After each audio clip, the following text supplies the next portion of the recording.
What's this shit that goes on? But it's just a little fruit. Puffy's a fruit pie. It's a fruit pie. Trust me. Me up to break me down, to build me up again. They like, Hov, we need you back so we could kill your ass again. You know, it's like this thing, this love. In the world of hip-hop, fans are no strangers to intense rivalries and dramatic showdowns between artists. These back-and-forths have long been part of the culture, fueling speculation and conversation across the community. Recently, a new chapter seems to be unfolding as tension quietly builds between two titans of the music industry, Jay-Z and 50 Cent. Their long-standing dynamic, marked by subtle digs and competitive undertones, has reached a point where fans and media alike are closely watching their every move, wondering if this feud is about to erupt into something bigger. I will let you tell it. No, you're no, I want you to tell it. You really are the best. You proving it here today. As much as I'm proving it, you proving it. You proving it. Yeah, that wasn't the thing. It wasn't, people say that. He lost $50 million. No, that's not even close to what happened to this dude. And until you understand what happened to the dude, you don't understand what happened. Like, no, not they offered him $50 million and he turned it down. Who gonna turn down $50 million? Now, I've had to turn down $50 million 4 times. 4 times. Just to protect my integrity and that virgin hole I was telling you about.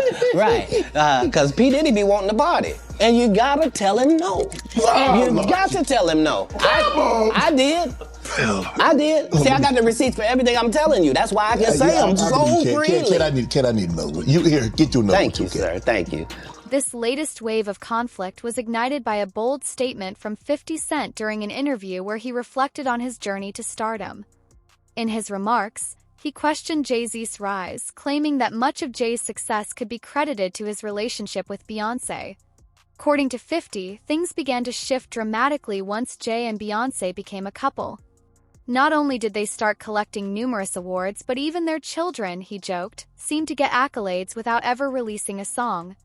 Comments were sharp and clearly aimed to challenge the foundation of Jay-Z's legacy. You made a comment, right, saying that you knew someone that went through Jimmy Hinchman proffer agreement for a drug case. And the proffer agreement revealed that Jimmy Hinchman, he could have walked away if he would have given up Diddy. What you mean by that?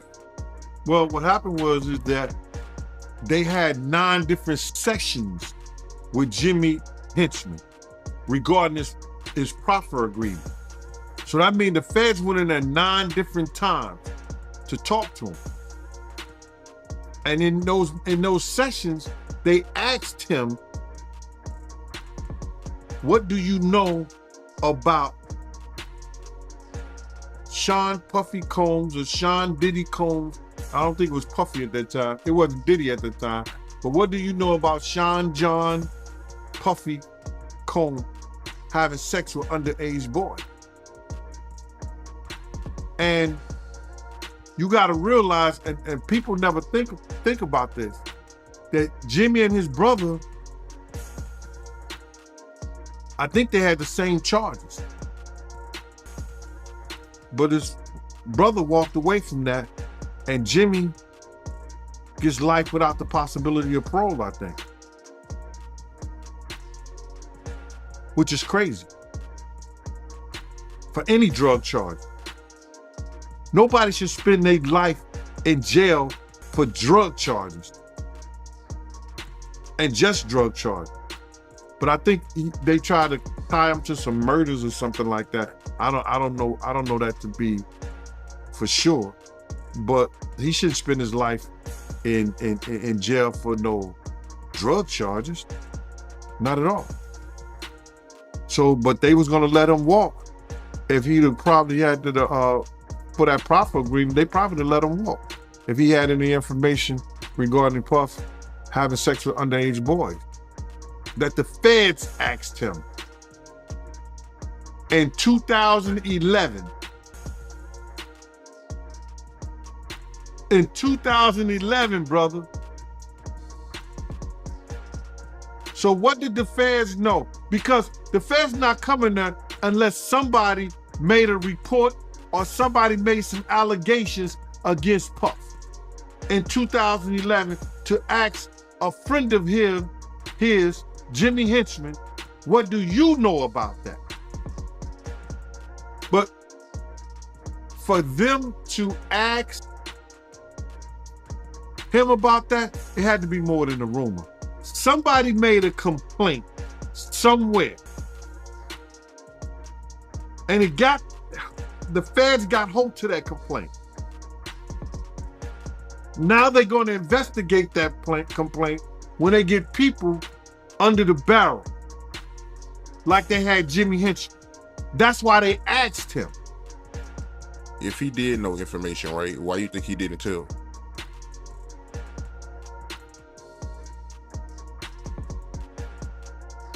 Then they would ask, how do you know? And then it comes into play, whereas that if you know of anybody that's endangering the welfare of a child, and you see that, and you don't report it, you're just as guilty as the person who doesn't. While some fans dismissed 50 Cent's remarks as nothing more than his typical provocative style, others sensed something deeper. This wasn't just light-hearted teasing. There seemed to be genuine resentment beneath the surface. Despite Jay-Z's monumental achievements in both music and business, 50 has repeatedly found ways to mock or question him. One memorable moment he often recalls took place backstage at the American Music Awards, where Jay-Z allegedly made a subtle jab at him. Since then, 50's fans have speculated whether his constant taunts stem from hurt pride or a larger professional rivalry that's never fully been addressed.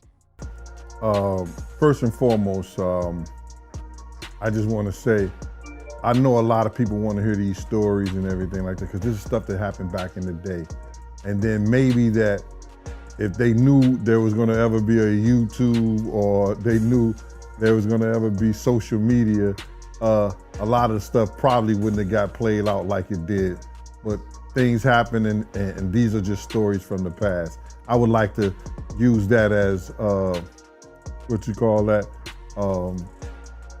just to clear the facts up what's going on. But it all started, we was in Atlanta. And this story starts when I'm with Puff, and he's in exotic bookstores, and he's doing shopping. Right, he's shopping, getting his stuff and everything like that. So, you know, this is the first time I was ever in an exotic bookstore with Puff. So, you know, I'm giving him his space. He's taking things off the shelves and stuff like that, because they gave him a brown paper bag. When they gave him a brown paper bag, he was just putting stuff in there. So I said, damn, you know, he got to go put it on the counter and, you know, show everybody what he's getting. So as he going, I'm just looking at the places where he picking stuff from. So there's one part he picked up some things from up here on my left side, and then he picked like quite a few of them down. I'm like, okay. He put them in the bag. So when I went by there and I looked up there, and it said butt plugs, and I was like, hey yo, I was messing with him, because people don't understand. You know, we was like friends. He was a part of the same gang, so I'm still gonna tease him. I'm still gonna mess with him and everything like that. I could do that. It wasn't just no security thing. So I say, yo, what are you getting this for? And it said butt plugs, and he was like, yo, can I do my shopping by myself? I said, yeah, you could do it by yourself, brother. And he started walking and everything like that. When he got I just waited at the counter. So when he got to the counter, he didn't even have to show the guy nothing. He just gave the guy a wad of money. I mean, like, he gave the guy a stack, something like this. And Puff wasn't the dude that carried no 20s and no 50s and nothing like that. And I mean, like, he just said, boom. And we walked out the store. So we had to leave Atlanta and go to North Carolina for a show. You understand? And it was him, this rapper, Sarah, and this other girl. Another layer to this complicated narrative is Jay-Z's past falling out with former business partner and close friend Dame Sh. That split rocked the hip-hop world, sparking conversations about loyalty, ambition, and ethics. Their fallout marked a turning point in Jay-Z's career, with many in the industry wondering whether he was willing to sacrifice personal bonds for greater power. While no one denies Jay-Z's achievements, questions linger about the price of that success. and whether the decisions he made along the way reflect a larger pattern of calculated ambition. Got on a G5 jet, and we flew to G4 jet, and we flew to North Carolina. So later on that, I think that afternoon, same day, this rapper and him, they all in the room together. You know, it's Sarah, the girl, Puff, and this dude, this rapper. So I'm hearing at the door and stuff like that, like, yeah, so then next thing you know, somebody rang the doorbell. We had the presidential suite where we was at. So I opened the door and the dude said, yo, I'm here for my cousin. I said, who your cousin? And he said, Ja Rule. I said, well, he busy right now. He said, he busy doing what? I said, he with Puff, they're in the room, they busy, they don't want to be bothered. He said, well, I'm going in there. I said, bruh, you ain't going in there because he told me they don't want nobody to be bothering them. He was like, yo, I don't care, man, I'm going in there. That bull like that. I said, yo, bruh, Jesus Christ had to come down here and take the air out of my body before you get in that room right there. Watch. He tried to bum rush me. I grabbed it and threw him against the piano. When I threw him into the piano, Puff and Ja Rule runs out the room. Puff got his towel, Ja grabbing his towel, but they butt the naked. And so then Ja was like, yo, what's going on? Yo, G, that's my cousin. He know me well, you know, and Puff was like, yo, G, what happened? I said, he tried to get in the room. I told him he couldn't get in the room. And he was like, Puff looked at Ja. He said, yo, Ja said, you ain't want to go in that room because there's a lot of freaking going on. So I was like, oh, he said it was a lot of freaking going on. So that was basically that story, man. You know what I'm saying? They went back in the room. Dude felt a certain kind of way and he left out. So I seen them at the concert the next day and they tried to, you know, form up against me. But my man Frank was like, I told my man Frank, I was like, yo, Frank, put yourself in that position. Somebody trying to get in the room and Ja told you don't let nobody get in the room. What would you do? Now y'all can do whatever y'all want to do, man, but you know I ain't taking no losses. He said, yo, you good, and that was it. Bruh, when Ja said, you don't want to come up in there, a lot of freaky stuff is going on. You got to use your mind. What they was doing with those butt plugs. Yeah,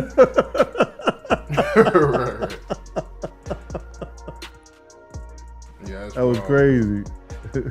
Jay-Z has also drawn criticism for his associations with controversial figures like R. Kelly. While he's long been praised for his musical genius and entrepreneurial savvy, some critics argue that he has at times chosen profit over principle. These partnerships have led to heated debates about his values. Yet his supporters maintain that his business choices have always been strategic rather than opportunistic. They believe Jay-Z's success isn't about compromising integrity, but about navigating a tough industry with intelligence and vision. Yeah, that's crazy. Never work with him, though. What did Tupac do? He did gang-related Poetic Justice. He did Juice. And he did a couple other things. He did a basketball. It's something with Jim Belushi. Remember he did the one thing? What did he do? Can you Above the Rim, Poetic Justice with Janet Jackson, which I thought it was great. Yeah, Bullet, I think is. Oh yeah, gang-related album soundtrack was actually good. I don't know if you've listened to the gang-related soundtrack. It was Not in a minute. Yeah, it was a really good soundtrack. Yeah.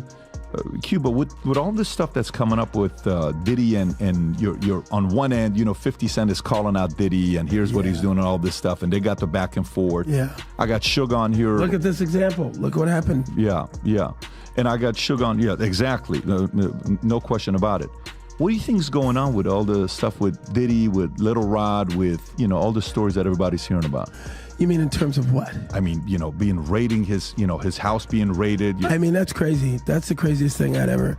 And then, hey, how about me? I wake up in the morning, I turn on the stage show, Hector Cuba Gooding Jr. I was like, excuse me, pull me into this. I think whatever he's dealing with he's on his journey, man. I think that God has got him on a path where I can't imagine that he's stupid enough to do whatever he's doing and keep it on his premises. I think that the raid and all of that stuff, only time will tell who was involved, who had been a frequent guest in these places and areas.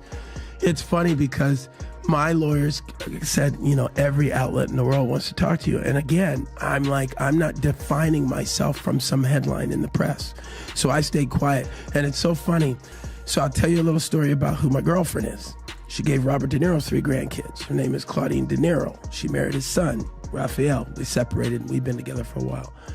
But she, at one point, ran Naomi Campbell's publicity. She, at one point, ran P. Diddy's publicity, right when he started doing the white party thing. Mm-hmm. He had just gotten freed from indictment, found not guilty. Did he?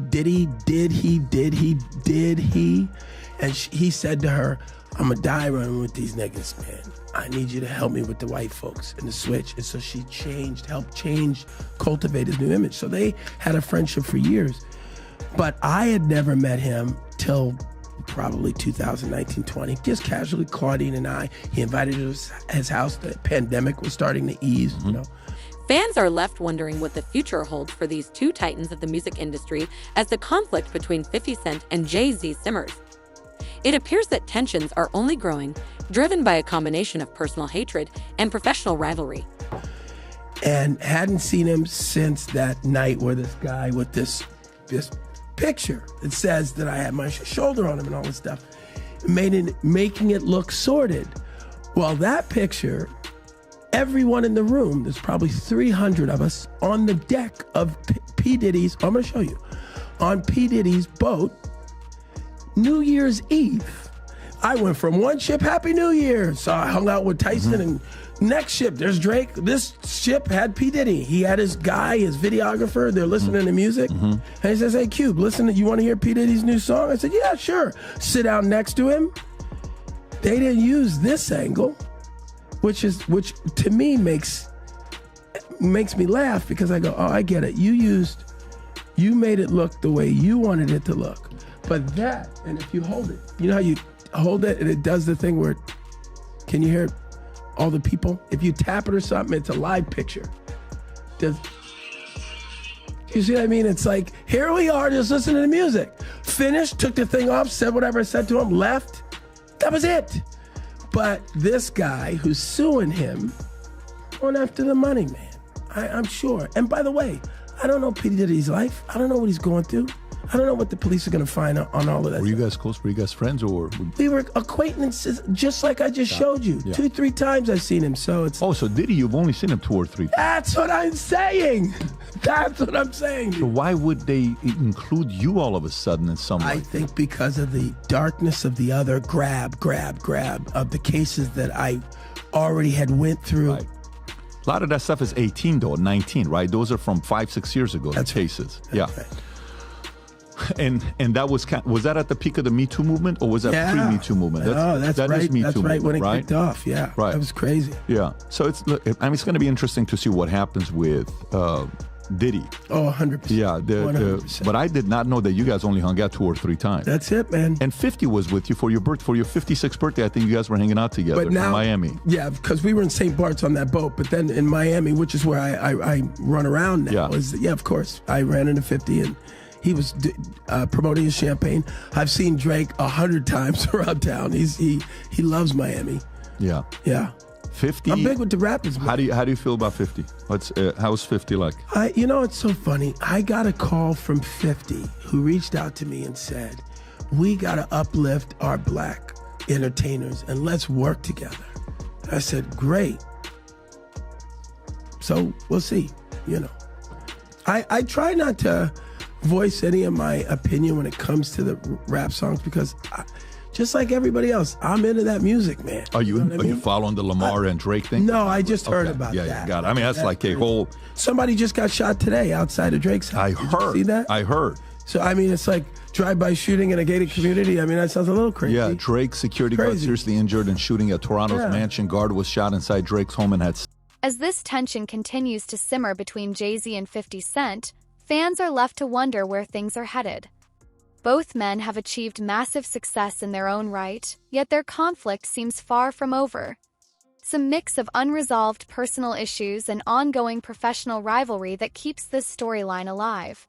At this point, it feels less like a simple disagreement and more like a chess game between two icons with a lot at stake. The assailant fled in a vehicle. Yeah, I say to them, just like I said to Tupac when I saw him in the lobby of that hotel in Chicago, he said, hey man, help me man, give me some advice. I said, hey man, just remember your artistry first. I know you're getting caught up in all this madness, but you're an artist now. He said, thanks Cube. He hugged me and he went off. And how old was he at the time? Well, 2-3 weeks later he was gone. Oh no shit. I saw him, and here's the second time I saw Tupac. This is a true story. Now I don't like the conspiracy thing, but that day he was in a convertible, like Rolls Royce. He was at the stop site, and I was on a hockey tournament, so I was in Vegas as well, playing hockey, and Tyson had his fight, and I jumped out of the car, and I ran up to his car. Pac, it's Cube! And all three cars, all these cars, boom, boom, boom, boom, with the guns. Get out. No, that's Cube good, man. Hey, that's Cube good. And I go, oh, sorry, man. He goes, you good? I go, I'm good. I'm sorry, guys, got in the car. So that happens that day when the sun's out, and at night they get shot and there's no cops around. Here. That's a true story. I was involved in that. So in the morning, few hours later, he's gone. Yeah. Yes. And so where were all of those undercover cops that pulled the guns on me when I tried to approach him sitting in his car convertible? What are you saying? I'm just saying it's weird that they were going to blow me away, and I'm Academy Award winner. That's all I'm saying. Yeah, because that's 96. So Yeah. And 96, you're like everywhere. I'm the man. Yeah, you're the man in They're like, 96. we don't care, get away, back up. That's crazy. Yeah. By the way, what did he pay you for, Jerry Maguire? I forgot to ask you earlier. Was that your big payday? No, yeah, at that point, $600,000. What's the biggest you made for a movie? Oh, Snow Dogs. You know, I can't talk hell about Snow Dogs. Whoa, that was a good year. Well, that's 1-2 hit, baby. 13 million total that year. Wow, I made a lot get of money. out of here. Yeah. Good for you. You know that money's gone. Good. I already spent that money. Really?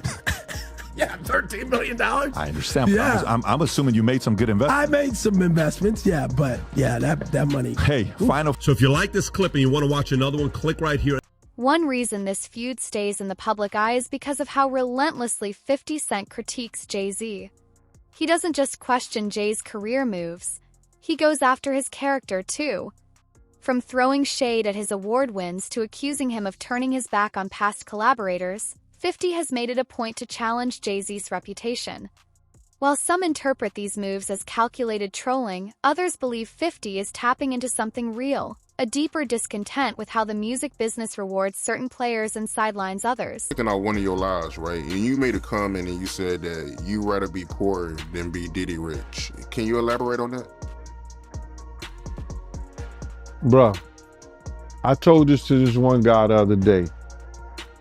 I'd rather have a slow nickel than a fast dollar any day. My slow nickel put bread on my table. My slow nickel pays my mortgage. My slow nickel brings me home to my family. My slow nickel builds a community. We see what the fast dollar does. Being Diddy rich takes a guy that once name was Puffy, that after every tragedy he had in his life, he had to change his name. Puffy, Puff Daddy, Diddy, Brother Love. Puffy, from the DC tragedy, went to when those kids was trampled over. I think 1 or 2 kids died at a function in DC that he gave. Puffy. City College. Puff Daddy. Biggie. He comes named to Diddy.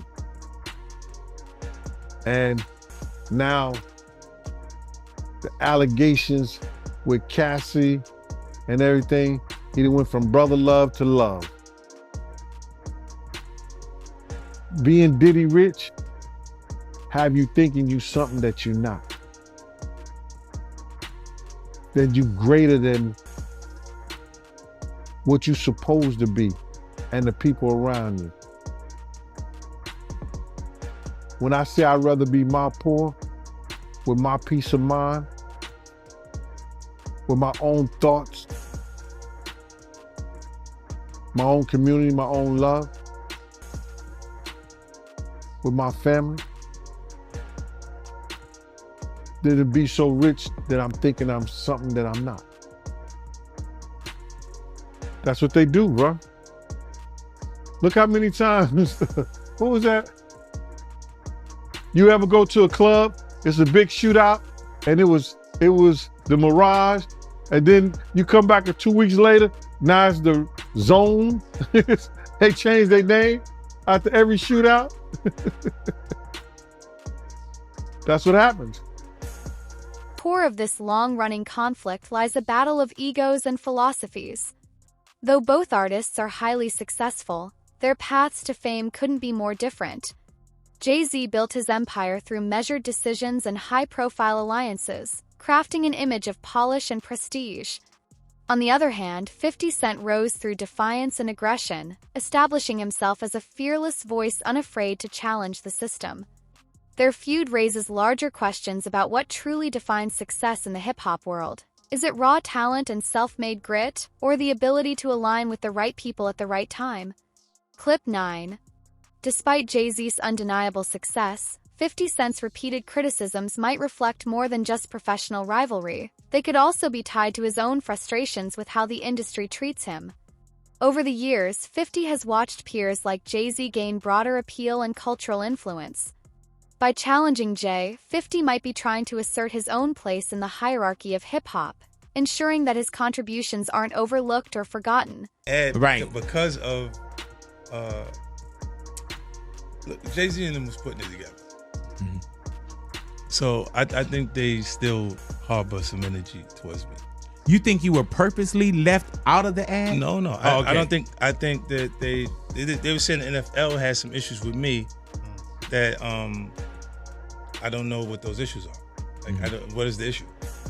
You see what I'm saying? Like, and I with M, because like with Nori was, he had communication. He said, yeah, that's why I talked to the big homie. He was saying to Jay, he was telling me, you know, the white boy wouldn't do the truth without 50. I hit the homie, the big homie Jay-Z, right? And I told him to come pull up on me. And he pulled up on me and he said, right? And I'm like, that's when I start saying crazy stuff, because I look and I go, oh, that's your big homie, right? And so you image yourself after a gay painter. The big homie want to look like a gay painter. What are we talking about here? We're talking about Basquiat. He wants to look like a gay painter.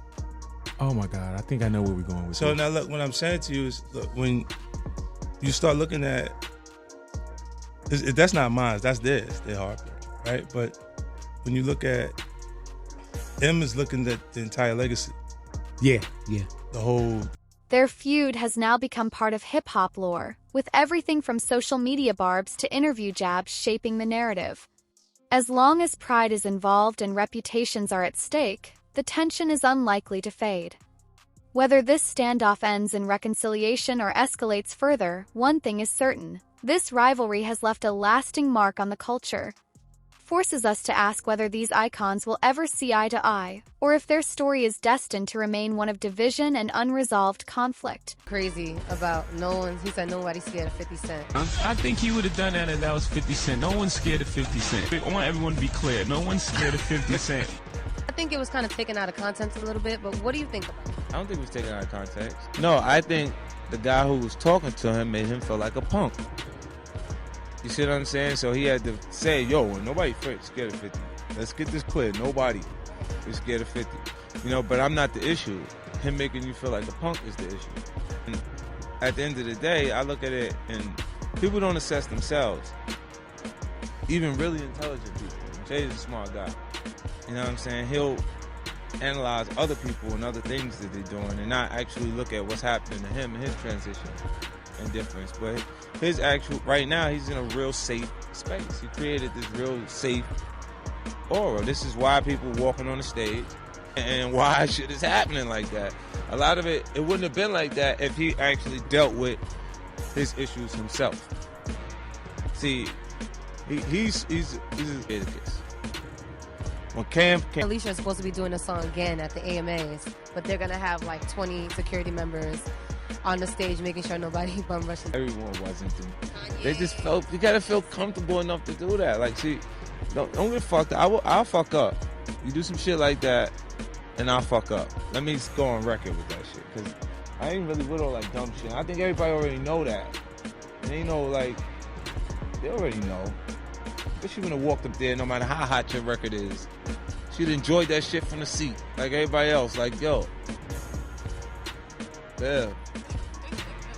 Yeah, you wouldn't have walked up there, you know fucking better. Like, it's not that comfortable when I'm around. You know I'm coming with something that can make the response right away if they do something crazy. Right? How you gonna be doing what I'm doing and be comfortable if you ain't got no response? Part number one.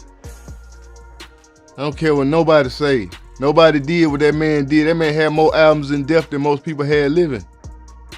So at the end of the day, that man had a transitional time of coming out a revolutionary rapper, turning into a movie star, a certified movie star, then coming back and dropping Me Against the World, and then coming back and dropping the double album. Man, come on, man. Go on. Half the people y'all say number one took songs from him to make them popular after he was gone.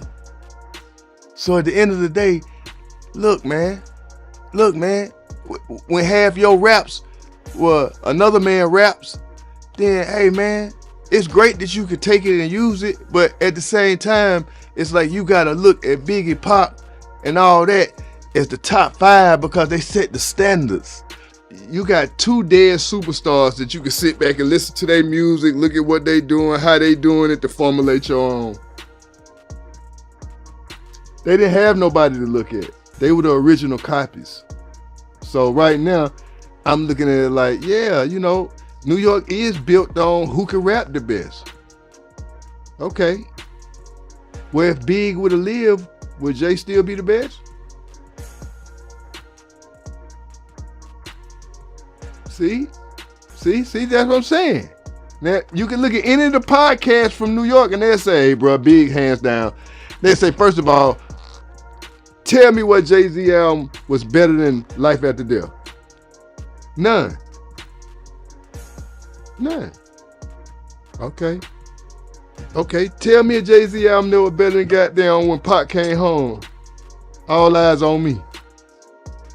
Me Against the World was a classic. 2. And could stand up against a lot of albums. 2. When he went to jail. And when he went to jail, that's when he dropped Me Against the World and was killing the streets. So I'm like, bro, I was there. I lived through that shit. And you had to have a lot of things happen for you, and a lot of people had to get on your team to push you up here when these guys made that kind of noise without them people being like that. Like, I can't take this, and this is what I'm saying. I'm like, I cannot take that man's genius away from him. He is one of the best technical and baddest rappers from New York that has ever come from New York. True. But that's by New York standards. You know what I mean? Out here on the West Coast, they love Eazy-E and Cube. In Texas, they love the Face, the Ghetto Boys. In the South, they love who they love. My thing with hip hop is just stop all this who the best. It ain't. In interviews, 50 Cent has made it clear that he never backs down from a challenge. He believes that any shot fired at him deserves a response. This mindset keeps their feud alive, even as both men continue to dominate in their respective fields. Jay-Z as a global mogul and 50 Cent as an influential figure in entertainment. till their rivalry is about more than music. It's about respect, recognition, and the meaning of legacy. Jay-Z, long admired for his lyrical prowess and activism, must now defend his image against accusations that he exploited relationships for success. Meanwhile, 50 Cent walks a fine line between speaking his truth and alienating fans who admire both artists. Their feud invites us to think deeply about how fame is earned and how authenticity can be preserved in an industry built on reinvention and branding. Ultimately, the ongoing saga between Jay-Z and 50 Cent is a reflection of broader tensions in hip-hop.